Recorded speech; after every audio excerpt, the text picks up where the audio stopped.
மறவாமல் ஆண்டு முழுவதும் போஷித்தீரே.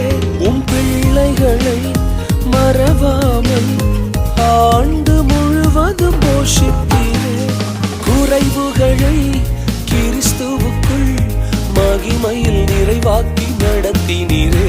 என் குறைவுகளை கிறிஸ்துவுக்குள் மகிமையில் நிறைவாக்கி நடத்தினீரே. அதற்கு நன்றி, உமக்கு நன்றி, முழு மனதுடன் சொல்கின்றோம். நன்றி, உமக்கு நன்றி, மன நிறைவுடன் சொல்கின்றோம். நன்றி, உமக்கு நன்றி, முழு மனதுடன் சொல்கின்றோம். நன்றி, உமக்கு நன்றி, மன நிறைவுடன் சொல்கின்றோம்.